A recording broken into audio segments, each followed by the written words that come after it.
네, 오늘 제목은요, 교회의 목적, 교회의 사도성이라는 제목입니다. 이 제자들이 우리 예수님을 3년 동안 쫓아다니지 않습니까? 그럼에도 불구하고 우리 예수님께 그 많은 가르침, 또 많은 본을 보고 배우고, 그런데 변하지가 않았습니다. 그래서 우리 예수님이 죽음을 앞두셨을 때는 다 도망가고, 베드로 같은 수제자는 예수님을 부인하고 또 예수님을 도망가고, 그리고 이제 예수님이 십자가에 처형당하시고 그리고 죽으심 이후에 제자들이 그 예수님의 죽음이라고 하는 그 십자가의 사건이 예수님과 제자들과 아무 상관이 없어요. 예수님은 죽으셨고 제자들은 제자들이에요.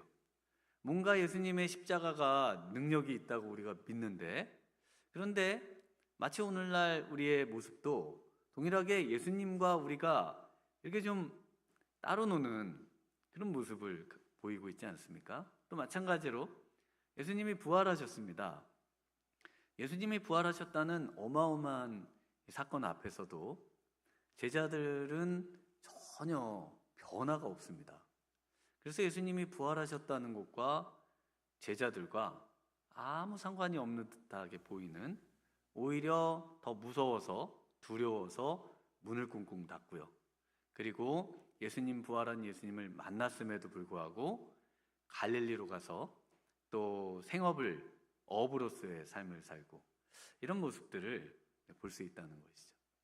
그래서 신앙생활을 오래 하거나 또 예수님을 직접 만나서 예수님을 쫓아다닌다고 해도 그 삶의 어떤 중심이 변화되지 않는다면요, 예수님이 우리에게 주시고자 하시는 그 영적인 어마어마한 유익들을 하나도 누리지 못하면서 살 수도 있다라는 것을 제자들의 삶을 통해서 볼 수가 있습니다. 그래서 제자들의 마음 안에는 세상에 누가 더 크냐, 예수님을 믿으면서도 이 세상에서 누가 더 큰 사람으로 그 군림할 것인가에 대해 싸우고요. 또 한 사람은 우편에, 좌편에, 또 이스라엘 나라의 회복, 이 땅에서의 어떤 모든 것의 성취, 뭐 이런 것들을 소망하면서 예수님을 따랐지 않습니까? 그러다 보니까 예수님을 따른다고 해도 뭔가 변화되는 게 하나도 없습니다. 우리가 세상을 우리의 마음 안에 가득 품고 예수님을 아무리 따르고 예수님을 또 성경을 통해 배워도 제자들하고 똑같은 모습의 그런 신앙의 모습이 될 수도 있다는 것을 우리가 제자들의 모습을 통해 볼 수가 있죠.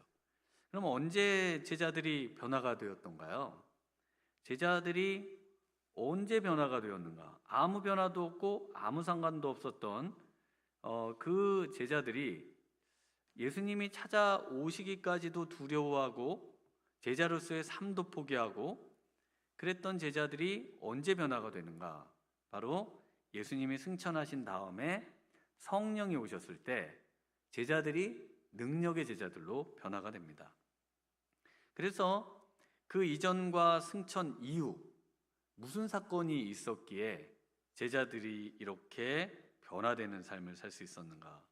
예수님과 이 제자들, 사도들이죠. 나중에 사도들이 되는데 사도들의 이 간격, 그리고 또 오늘날 성경의 제자들과 또 우리들 사이의 이 간격, 차이, 우리도 어떻게 하면은 이 제자들이 예수님과 상관없이 지내다가 놀라운 능력의 사람들로 세상이 감당하지 못하는 그런 믿음의 사람들로 그렇게 승리하며 살 수 있었던 것처럼 우리도 어떻게 하면은 이런 승리의 삶을 살 수 있겠는지, 이것을 같이 한번 오늘 살펴보려고 합니다.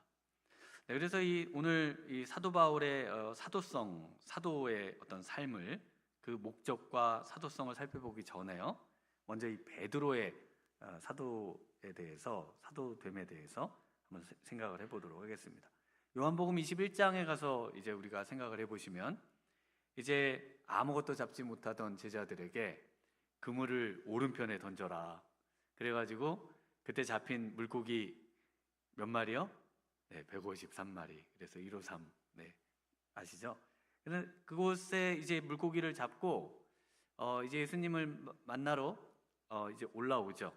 그때 예수님이 이제 이미 한 바위에 숯불도 피워두고 떡도 이렇게 준비를 해주셨습니다. 그래서 방금 잡은 물고기를 가져오라고 하시고 아침 식사를 아주 맛있게 이렇게 차려 주셨습니다. 그리고 이제 베드로를 불러서 사명을 주시는데, 그 내 양을 먹여라, 내 양을 쳐라, 내 양을 먹여라 그러면서 이 사명을 주십니다. 그래서 그 그림을 하나 보여주시면요, 차례대로 이제 보여주시면 되는데요. 네, 저곳이 이제 베드로와 이 제자들이 예수님 아침 식사를 먹었던 곳을 기념한 기념교회입니다. 그래서 저 오른편에 이제 그 바다, 갈릴리 바다, 디베랴 바다에서 제자들이 배를 끌고 이제 해변에 대고 올라와서 예수님을 이제 만나는 그런 교회가 되겠습니다. 50칸, 200규빗, 한 10m 떨어진 곳인데요. 그 다음 그 안에 들어가 보면 그 바위로 되어 있는데, 그 전체 그 위에다 교회를 세운 겁니다.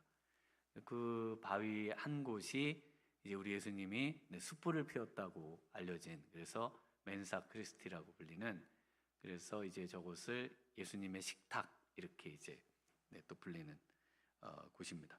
그래서 저곳에서 이제 아침 먹고요. 그리고 나서 예수님이 그곳에서 베드로에게 사명을 주십니다. 그래서 그 다음 장면에 보면은 우리 예수님이 그 교회 앞에서 이제 안수하시는 장면, 어떤 동상이 세워져 있습니다. 그래서 이 베드로에게 사명을 주시는 이 장면, 그리고 나서 문제가 뭐냐면, 이 베드로에게 사명을 주신 이 장면 때문에 베드로를 수장으로 해서 이 사도직이 교황에게 계승된다고 봅니다. 그래서 그 다음 장면에서 보여주시면요, 잘 안 보이실 텐데, 처음에 이제 베드로고요. 그 다음에 지금 현재 교황까지 이 사도 베드로의 그 사도성이 이 교황에게 계승돼서 교황만이 사도다라는 겁니다. 그래서 사도는 성경을 쓸 수 있잖아요. 그래서 교황의 말이 성경이 되는 그 체계를 갖고 있는 게 바로 천주교의 체계인데요. 그래서 저 지금 보셨던 예수님이 식탁을 차려준 바로 그 교회를 뭐라고 부르는가 하면, 가톨릭 교회에서 베드로 수익권 교회라고 부릅니다. 베드로가 가장 머리가 되고, 그 다음 이제 그 머리를 이어받는 교회의 지도자, 바로 이 교황이 그 사도권을 갖고 있다, 이렇게 보는 겁니다. 그래서 로마에서 가장 이 교회 중에 가장 큰 교회가 어떤 교회인가요? 베드로 성당이죠. 로마에 가면 베드로 성당, 바로 저 베드로 성당, 저 성당 보수 때문에 보수 작업에 돈이 필요해가지고 그 종교개혁이 일어나지 않습니까? 저 보수 자금을 만들려고 면죄부, 죄를 이렇게 사해준다는 그 면죄부를 팔아가지고, 성경에도 없는, 그리고 또 헌금을 하면은 연옥에 있던 영혼들이 천국으로 슝 올라간다는 거죠. 그렇게 이제 저 건물입니다. 저 건물 때문에 저기를 보수하려는 막대한 자금을 모으려고 그렇게 이제 교리를 왜곡하고 진리를 왜곡해서 종교개혁이 일어났었죠. 이 베드로 수익권 교회, 저긴 로마고요. 아까 보셨던 베드로 수익권 교회 옆에 가버나움이라는 곳에 또 베드로의 집이 있어요. 그래서 이 베드로의 집, 마가복음 1장에도 나오고 하는 베드로의 집에 저렇게 또 아주 멋있는 팔각형 모양의 건물을 지어놨습니다. 그래서 베드로하고 관련된 거는 다 크고 다 멋있고 다 좋아요. 왜냐하면 베드로가 바로 지금 교회 수장의 가장 처음 수장이었다, 이렇게 이제 이해를 해서 그렇게 팔각형 모양의 아주 아름다운 교회를 만들어 놨습니다. 그런데 우리가 이 사도하면 잘 알듯이 12사도가 있고요. 그리고 그 중에서도 수장은 사도행전 15장에 가서 보면은 사도 베드로보다는 오히려 야고보가 거기서 전체 의장직을, 총회장직을 하고 있는 것을 볼 수가 있습니다. 그래서 이 성경에서는 이 12사도 외에 다른 어느 누구도 사도로 불리지 않는 것을 이제 원칙으로 하는데요. 그런데 지금 오늘 사도 바울이 자신의 서신에서 나도 사도다, 이걸 계속해서 주장을 합니다. 오늘 1절에 또 나오고요. 그래서 자기가 사도라고 하는 것, 바로 이 예수님을 직접 따라다닌 적이 없지만 그럼에도 자기를 마지막 사도로 불러주셨다는 것을 계속해서 증언하면서 이 사도 바울이 쓴 13권의 서신 중에 9권이나 되는 서신에 이 사도됨을 주장하고 있습니다. 한 구절만 읽어드려 보면 고린도전서 15장 8절에 보면 이런 말씀이 있습니다. 맨 나중에 만삭되지 못하여 난 자 같은 내게도 보이셨느니라. 나는 사도 중에 가장 작은 자라. 나는 하나님의 교회를 박해하였으므로 사도라 칭함받기를 감당하지 못할 자니라. 이 부활하신 예수님을 만난 갈릴리 바다의 베드로를 포함한 모든 제자들이 사도로 부르심을 받았던 것처럼 다메섹 도상에서 부활하신 예수님을 만난 바울도 이제 자신이 사도로서 편지를 쓰고 있다고 말하고 있습니다. 그러면서 이 한 번도 만난 적 없고 또 본 적이 없는 로마의 교인들에게 이 편지를 쓰는 이유가 뭔가? 바로 이 사도기 때문에 그렇습니다. 하나님께서 이 사도로서 이 교회에 편지를 쓰라는 거죠. 그래서 로마서를 사도 바울이 쓰게 되는데, 이 로마서를 통해서 성경의 다이아몬드 같은 바로 그런 책 아닙니까? 이 복음을 아주 상세하고 정교하게 쓰면서 결국 이 복음의 결론, 복음으로 완전히 변화된 성도는 결국 복음을 위해 살게 된다라는 것을 말하고 있다는 겁니다. 왜 복음을 그렇게 자세하게 구구절절 쓰는가? 왜냐하면 복음을 정말 안다면은 복음을 위해서 사는 그런 삶을 살 수밖에 없다는 겁니다. 그렇게 살고 싶어진다는 거예요. 그래서 이 복음을 아주 자세하게 쓰고 있는 겁니다. 그러니까 복음을 받아들인 사도나 복음을 전해들은 로마 교인이나 다를 것이 없다는 겁니다. 그래서 이 복음이신 예수님을 통해서 사도직을 받은 사도들처럼 이제 사도들을 통해 복음을 들은 이 교회도 역시 사도성을 갖는다는 겁니다. 이것이 교회의 사도성이에요. 그래서 이 사도직은 자신에게 있지만요, 사도직의 이 성격은 지금은 모든 교회가 가지고 있다라는 것이 사도 바울의 주장입니다. 이걸 이해한다는 거예요. 이걸 이해해야만, 그래야만 성령을 받는다는 겁니다. 이걸 이해했을 때, 사도들이 자신들의 사명을 확실하게 이해했을 때, 그때 성령이 임하시고요, 그리고 성령으로 완전히 변화돼서 그 사명을 위해서 자신의 어떤 삶을 완전히 드리면서 살 수 있는 인생으로 변화된다는 것입니다. 그래서 5절을 한번 같이 읽어볼까요? 우리 5절입니다. 한번 같이 읽어보겠습니다.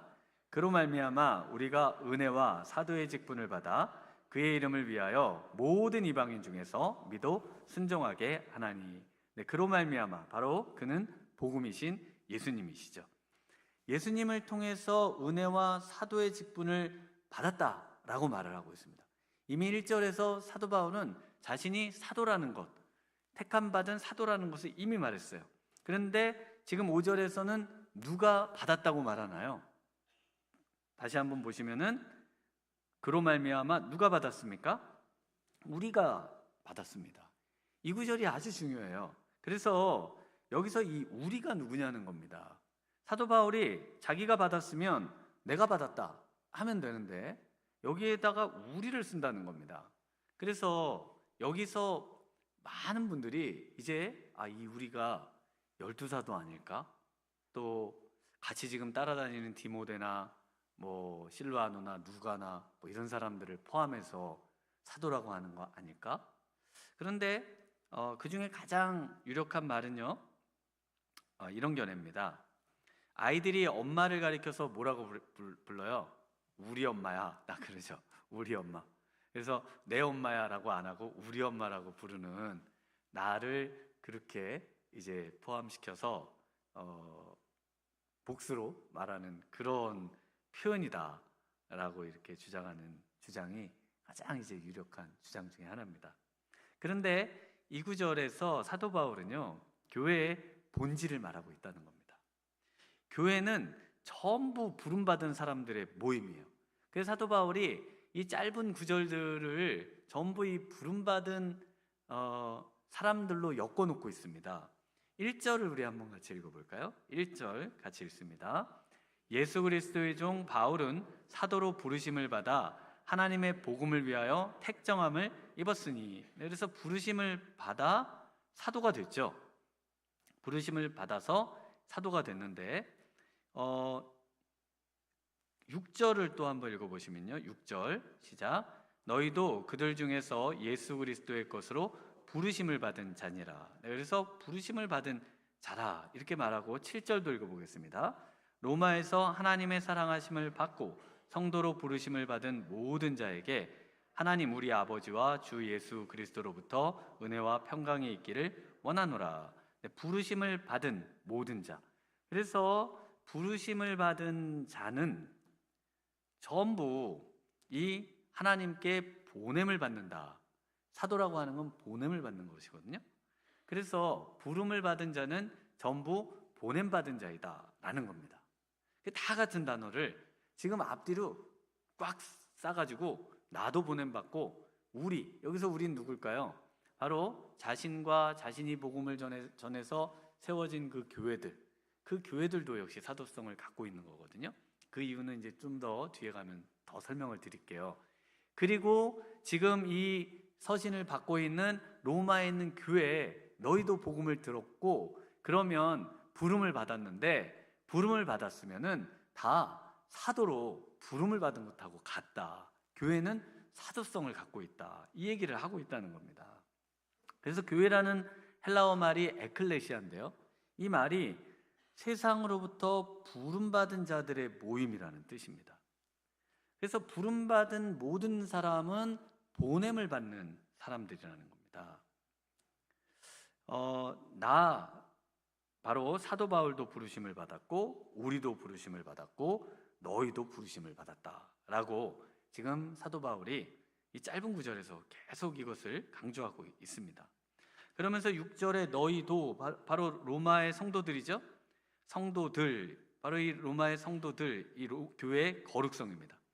그래서 너희도 부름을 받았고요. 거룩한 성도들의 이 모임인 교회의 본질 중에 하나가 바로 이 거룩성인 겁니다.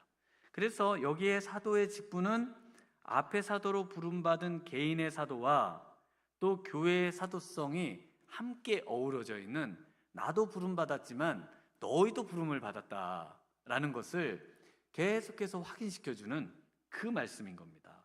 그래서 굉장히 중요한 말씀이에요. 로마서 전체의 핵심이 되는 말씀 중에 하나입니다. 그래서 이 사역에 너희도 함께 동참하기를 원한다라고 말을 하고 있는 겁니다. 그래서 이 바로 사도 바울이 교회를 가리켜서 교회에는 사도성이 있다. 이것을 말씀하고 있는 겁니다. 그래서 오늘은 이 교회가 어떤 곳이냐? 교회는요, 바로 한 분 하나님을 또 한 복음을 가진 통일적인, 그러나 모든 민족과 모든 세대에 아울러 역시 동일한 보편성을 갖고 있고요. 통일성과 보편성, 그리고 또 역시 거룩한 성도들이 모이는 거룩성을 갖고 있고, 네 번째 바로 사도성을 갖고 있다. 시험 볼 거예요. 네, 언젠가 시험을 볼 겁니다. 네, 뭐 좀 저녁에 뭐 이렇게 또 어려운 걸 가르치시냐 이럴 수도 있는데 그래도 한번 좀 들어보세요. 네. 그래서 여기서 말하는 사도 바울이 말하는 사도성이 뭔가 하면요. 지금 읽으셨던 5절 그로 말미암아 우리가 은혜와 사도의 직분을 받아 그의 이름을 위하여 모든 이방인 중에서 믿어 순종하게 하나니 모든 이방인 중에서 믿어 순종하게 하는 사명 이것이 교회의 사명이라는 겁니다. 지금 사도 바울이 한 번도 만난 적 없고 한 번도 방문한 적 없는 이 로마 교회를 향해서 그토록 편지를 쓰면서요 뭐라고 하냐면은 너무 만나고 싶다는 겁니다. 너무 보고 싶다는 거예요. 8절에서 15절에 보면 우리가 다음에 또 보겠습니다만은 너무 간절히 보고 싶어요. 그리고 뭐를 나눠주고 싶어요. 그리고 열매 맺기를 원해요. 그래서 이 사도성을 가진 성도들은 성도들을 보고 싶어 합니다. 만나도 또 보고 싶은 우리 구역 식구들, 만나도 또 보고 싶은 우리 목사님들, 우리 또 권사님들, 뭐 이런 옆에 우리의 성도님들을 봤는데도 또 보고 싶고 한 그런 안 봤는데도 보고 싶어요. 안 본 사람도 안 본 기독교인을 보고 싶으세요? 안 본 분들도 보고 싶어 한다는 거예요. 그리고 신령한 은사, 자기에게 있는 그 신령한 은사를 나눠주고 싶어 합니다. 자기가 가지고 있는 것들 중에 도움이 될 만한 것들은 나눠주고 싶어 하는 그런 마음을 갖고 있다는 거예요. 또 그곳에 정말 열매 맺는 그런 곳이 되기를 위해서 애쓴다는 겁니다. 도와준다는 거예요. 그런데 이 사도 바울이 로마서 끝에서도 동일한 이야기를 합니다. 로마서 15장 22절에 이 말을 합니다. 그러므로 또한 내가 너희에게 가려 하던 것이 여러 번 막혔더니 이제는 이 지방에 일할 곳이 없고 또 여러 해 전부터 언제든지 서바나로 갈 때에 너희에게 가기를 바라고 있었으니 로마에 정말 가서 너희를 보고 너희하고 같이 교제하고 또 나에게 있는 좋은 것도 나눠주고 또 어떻게 하든지 열매 맺게 내가 도와주고 싶은데 길이 계속 막힌다는 거예요. 그런데 이제 이 지방에는 일할 곳이 없다는 겁니다. 사도 바울이 다닌 곳이 어디예요? 1차, 2차, 3차. 그래서 터키와 그리스 지역을 이제 막 다 돌아다녔는데요. 근데 그 넓은 지역 가보시면은 일할 곳이 없던가요? 교회 세워놓은 교회 뭐 그렇게 많지도 않으시잖아요. 저 이스탄불에도 좀 세우시고 막 그러셔야 되는데 안 세우셨거든요. 그러니까 세운 곳이 그렇게 많지도 않은데 실제 가보면요 멀고 그 마을마다 다 세운 것도 아니고 주요 도시에만 딱 세워놓으신 다음에 그리고는 일할 곳이 없다 이렇게 말을 하고 있습니다. 일할 곳이 많은데 왜 일할 곳이 없다고 그럴까요? 왜냐하면은 바로 아까 말씀드린 이제 사도 바울로 인해서 세워진 교회, 그 교회가 그 사도성을 갖는 겁니다.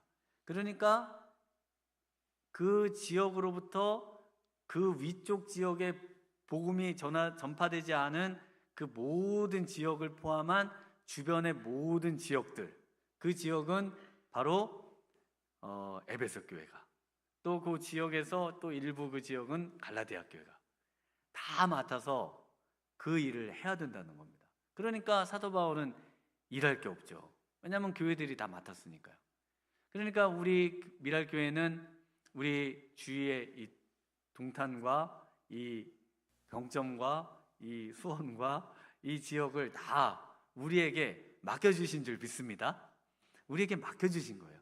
자꾸 우리는 우리의 안으로만 우리를 바라보고 우리 안에서 폐쇄된 어떤 모임을 생각하지만 우리 하나님께서는 우리에게 이 일대를 다 맡겨주신 거예요. 그래서 이 일대에서 정말 이 사람들을 섬기고 복음으로 사람들을 구원하고 복음을 증거하고 이 지역에서 빛과 소금의 사명을 감당하도록 우리를 이곳에다가 세워주셨고 여기서 우리의 정말 이 사도성을 우리에게 주셨다는 겁니다. 이것을 사도 바울이 지금 이야기하고 있는 거예요. 그래서 서바나로 갈 때에 너희에게 가기를 바라고 있었다라고 하는데 아니 서바나로 이제 그리스까지 갔다가요. 그 다음에 이제 넘어서 가면 되지 않습니까? 서바나로 그냥 가면 되잖아요. 뭘 또 로마에 뭘 들려서 너희가 보내주기를 뭐 바랄 게 뭐 있어요? 왜 서바나로 갈 때는 너희가 로마 교회가 필요하다고 할까요? 왜냐면 서바나는 로마하고 가깝잖아요. 로마하고. 그러니까 로마 교회가 너희가 그거 책임져야 되는데 내가 주제 맞게 거기를 내가 그냥 가가지고 복음 전하는 게 너희를 하나님이 부르셔서 이제 거기를 보내는데 혹시 글로 다 계획을 세워놨는데 내가 주제 넘게 가면 안 되니까 가서 교제하면서 혹시 거기에 대한 계획도 들어보고 그러면서 함께 협력해서 그 일을 하고자 하는 사도 바울의 마음이죠.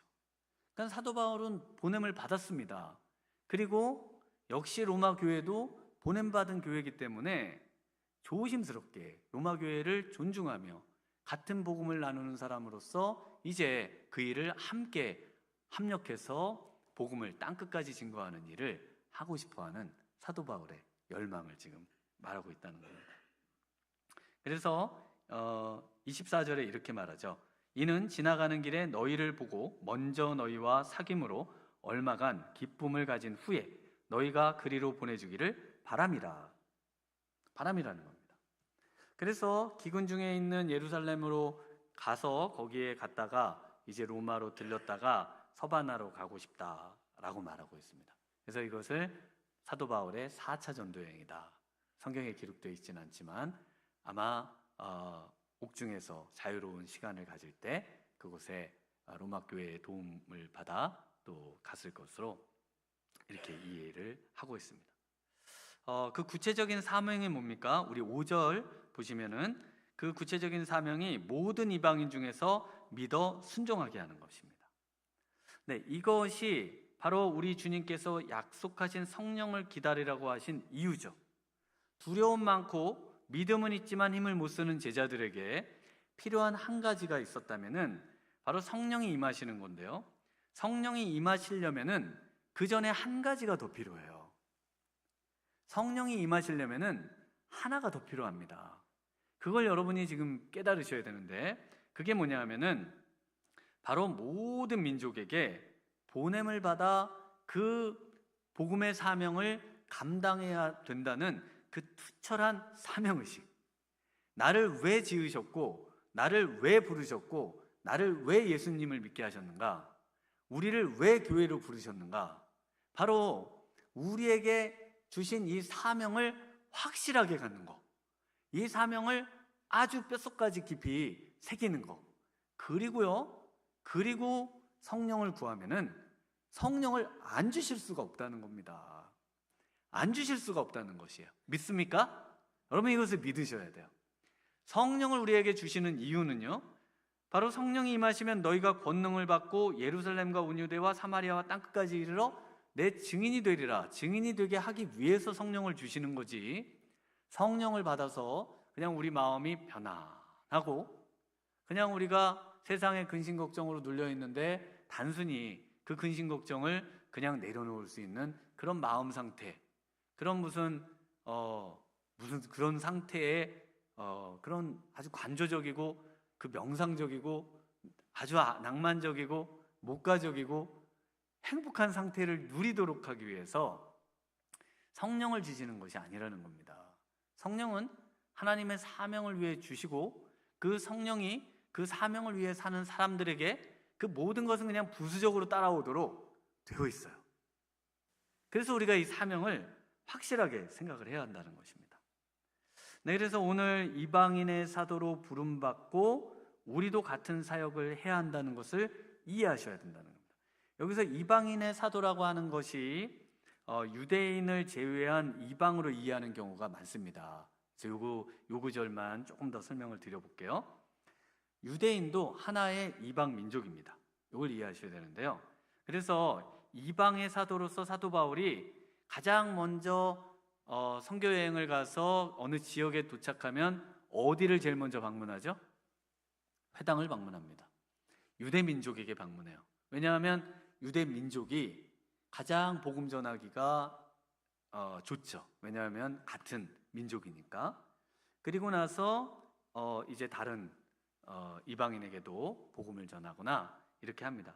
그래서 로이드 존스 목사님은 이 이방이라고 번역을 해도 되고 민족 또는 열방이라고 번역을 해도 되거든요. 그래서 이것을 민족이나 열방으로 번역을 하는 게 더 좋다. 그래서 그렇게 이해를 합니다. 우리가 흔히 오해하는 구절이 사도행전 18장에 보면은 복음을 전할 때 이런 말을 하죠.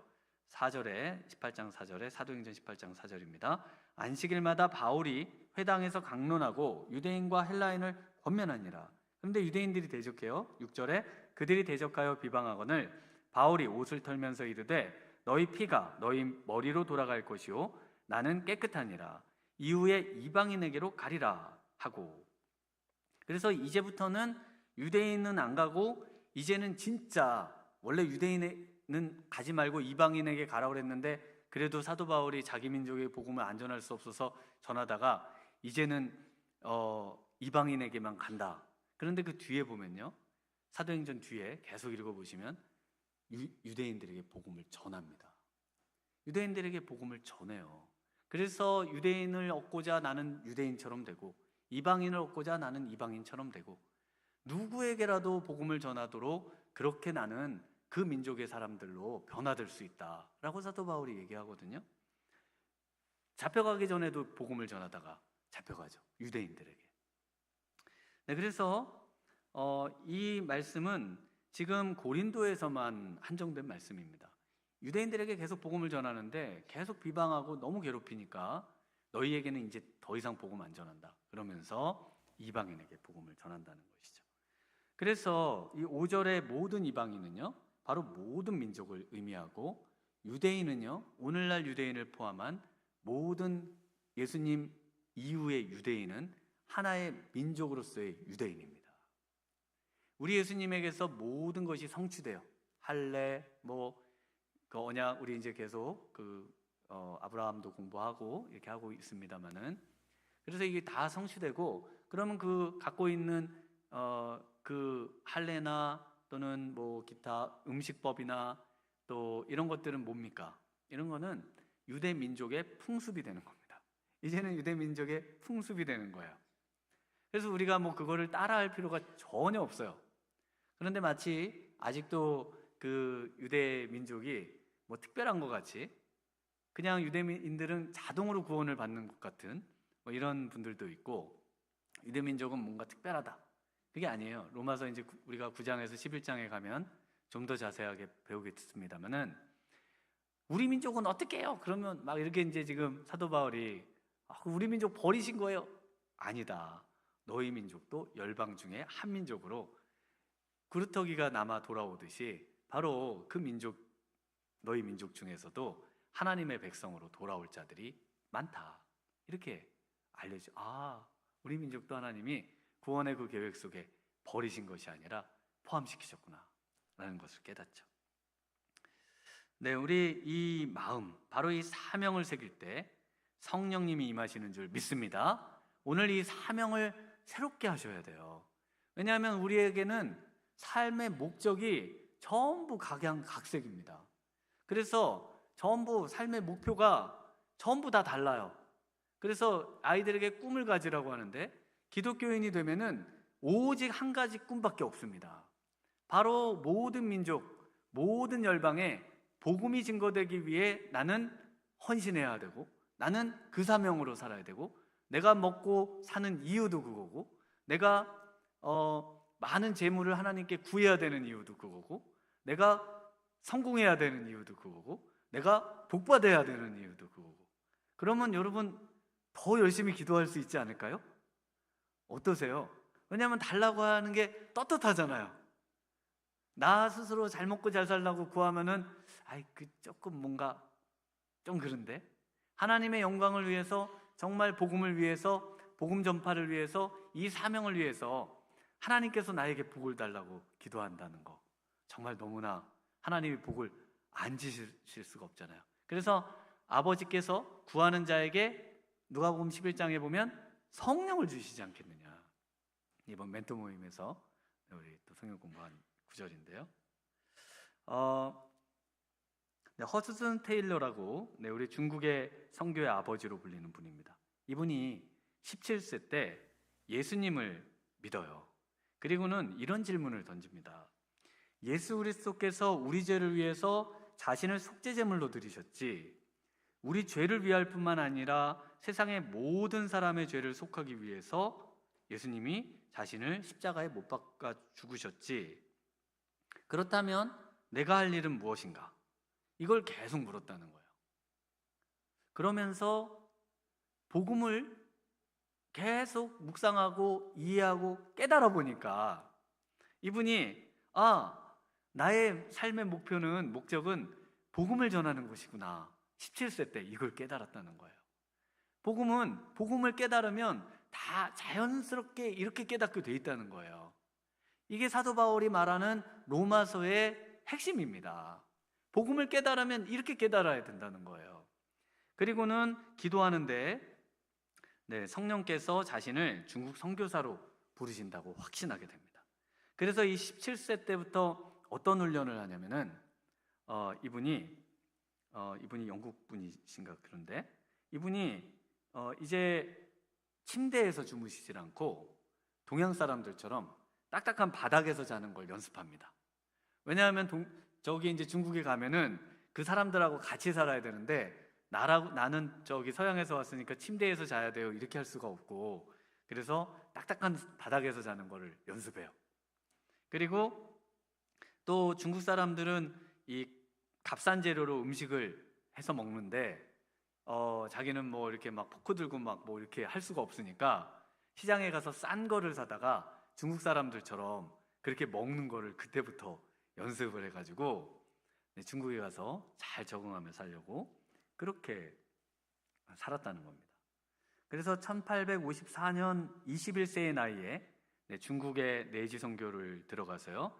그 당시에 뭐 상해라든지 북경 이런 곳에 대도시에는 선교사님들이 좀 있었지만 그 깊은 곳에 들어가서 그 정말 그 가난하고 그 어려운 사람들 속에 정말 세상이 어떻게 돌아가는지 전혀 모르는 그런 농민들에게 복음을 전한 그 최초의 인물이 바로 이 분이십니다.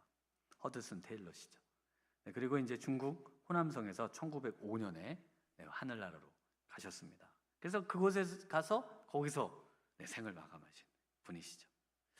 오늘 이 저녁에 정말 이 사도적 사명, 하나님께서 우리를 부르시고 우리를 가정으로 보내시고요, 일터로 보내시고요, 거기서 빛과 소금의 사명을 감당하라고 하시고요, 그리고 우리로 하여금 함께 모여 하나님이 품으시는 열방을 품고 그것을 위해서 헌신하며 기도하며 정말 우리의 삶을 축복해달라고, 하나님 이 일을 위해서는 축복 안 해주시면 안 되지 않냐고 그렇게 부르짖는 그런 미랄교회 되기를 주님의 이름으로 축원합니다.